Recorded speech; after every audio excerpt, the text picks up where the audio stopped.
For thousands of years, Rome Vatican has been keeping secrets. Secrets that have given birth to every secret society of modern times. Secrets that hold the power to change our understanding of the world as we have come to know it. What are these great secrets? And why does Rome work so diligently to keep them buried under a cloak of darkness? What the Vatican has feared these thousands of years has come true. Ancient writings have been uncovered that were encrypted with a hidden meaning. There is now written evidence that Jesus, Yeshua HaMashiach, was a dark pigmented man who married Mary Magdalene and had children with her. More than this, based on the new evidence, historians now know Jesus was born in Ethiopia and was crucified in Egypt. The hidden text revealed he sired a messianic bloodline that still exists today. The manuscripts also reveal the Great Pyramid of Giza is the altar of God in the midst of the land of Egypt. According to the writings, Jesus was a direct descendant of King David, who was actually a Judaic pharaoh that ruled over Egypt. Jesus went to Cairo to proclaim his pharaohship over Egypt. He also revealed he was the great I Am architect of the Great Pyramid. During the time of Jesus, Egypt was one of the world's greatest hubs of trade and economical power. Within Egypt, the Romans established a system of social hierarchy that revolved around ethnicity. In this social hierarchy, fair-complected Romans and Greeks held the highest status, and native dark-pigmented Egyptians were the lowest class. Rome saw dark-pigmented Jesus' claim to the throne of Egypt as a threat to the rule it exerted over wealthy Egypt. Rome, desperate to eliminate the political threat Jesus posed, crucified him publicly in an attempt to destroy his restoration ministry. Because Jesus proclaimed himself Pharaoh of Pharaohs and the architect of the Great Pyramid, Rome crucified him in front of the pyramid as a mockery. When Jesus gave up his ghost, the white casing stones that covered the Great Pyramid split. These casing stones that split were the white veil of the temple which was torn in two mentioned in the Gospel. The massive stones of the Great Pyramid which burst through the cracked casing stones were the rocks that rent. The area the rocks burst through is still visible on the face of the Great Pyramid. The bodies that came from their graves were the wrapped bodies of believers that became known as mummies. The hidden text revealed when the Roman soldiers saw the Great Pyramid shake, the casing stones split and the rocks burst, they fell down on their faces before Jesus. After Jesus' crucifixion and ascension, the Roman Empire immediately began operations to cover up the evidence of Jesus' supernatural power and existence. Rome used the media of their time, which were messengers and scribes, to spread the lie Jesus did not resurrect, but instead believers had stolen his body. Rome also sent their legions and slaves to strip away the casing stones from the Great Pyramid to hide the truth of what had transpired there. Rome executed witnesses of the crucifixion in an effort to stop the spread of faith in Jesus, the dark-pigmented supernatural Son of God. For hundreds of years following Jesus' crucifixion, Rome fought a losing battle to suppress the belief in Jesus and his teachings of new life through reincarnation. In 325 AD, Constantine, a pagan emperor of Rome, concluded if Rome could not beat believers in Jesus, they would join them and destroy the faith from within. In 325 AD, Emperor Constantine called a council in the city of Nicaea. The council brought together bishops from the ancient empires in order to create a Christianity Rome would be willing to convert to. Constantine and his council agreed because so much time had passed, Jesus' dark pigment no longer mattered, and if he was to be the god of Rome, he should have a Roman appearance.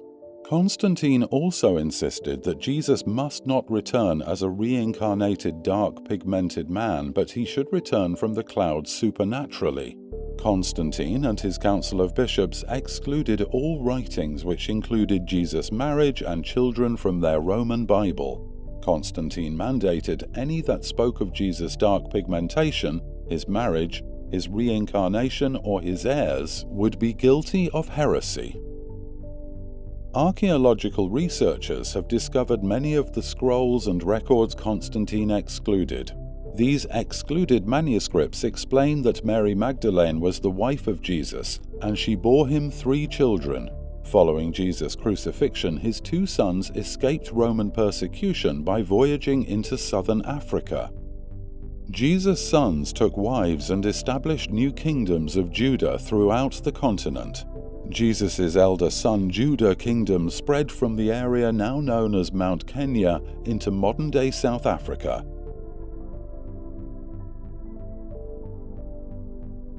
Jesus' second-born Benjamin Ephraim migrated to West Africa and established the kingdom of Judah in the area now known as Nigeria.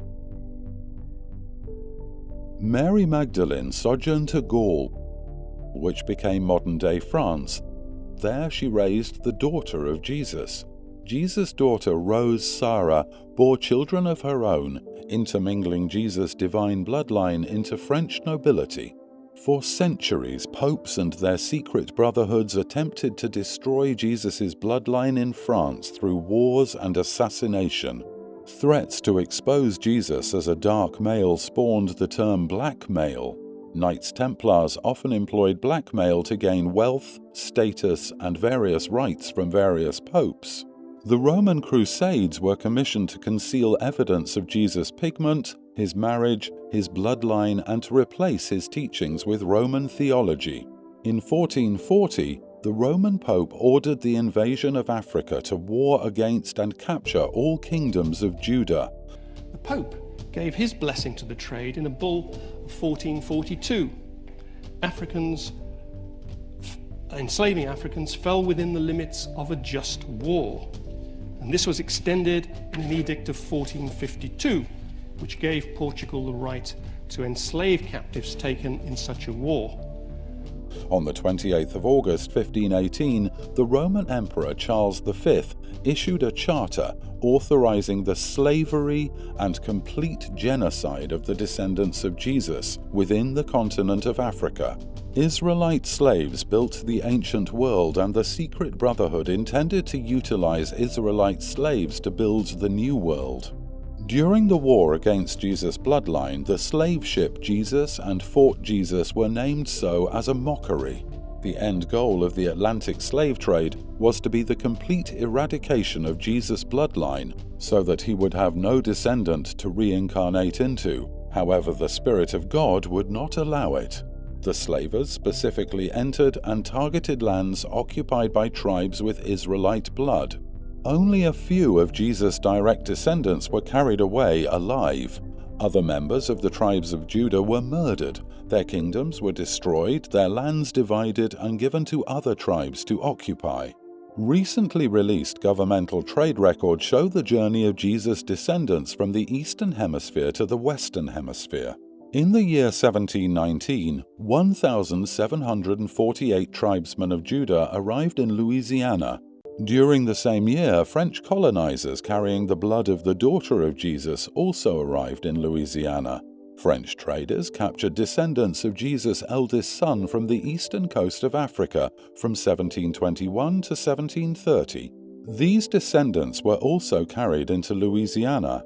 As a mockery of Judah's captivity in Louisiana, the Brotherhood attached the name Saints to the state. Secret societies have worked to suppress the rise of the Messiah descendant of Jesus. You cannot sit back and wait for a Savior. We don't need a Messiah. However, in 1936, a descendant of the daughter of Jesus and a descendant of the youngest son of Jesus had a baby, and she was called Mary.